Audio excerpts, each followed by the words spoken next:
ඔබ අවකාශයේ ඇදීමකට ලක් කරත්, තල්ලු කිරීමකට ලක් කරත්, මේ කුමක් කරත් කාලයත් ඒ සමග වෙනස් වෙනවා.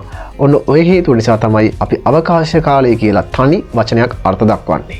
ඔයා දන්නවද දන්නේ මේක හරියට ට්‍රැම්පොලීනයක් වගේ. ට්‍රැම්පොලීන එක යම් ලක්ෂ 15ට තෙරපොලා තියෙනකොට ඒ වටේ යම් තැනක ගෝලාකාර ස්කන්ධයක් තිබ්බොත් එම ගෝලය එම ලක්ෂ්‍ය වෙත ඇදී යනවා.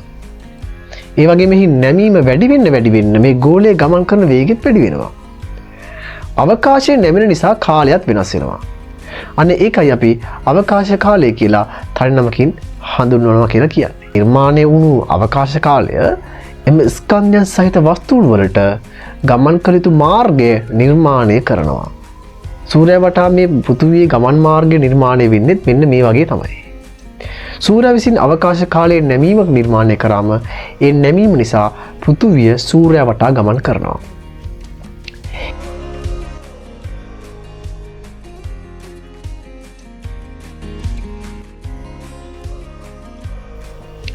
එතනින් ඔබට තේරුම් ගන්න පුළුවන් අద్භූත බලයක් නිසා නෙමෙයි මේ පෘථිවිය සූර්යයා වටා ගමන් කරන්නේ. මේ නිර්මාණය වන වක්‍රය අනුගමනය කරමින් තමයි පෘථිවිය සූර්යයා වටා ගමන් කරන්නේ කියලා.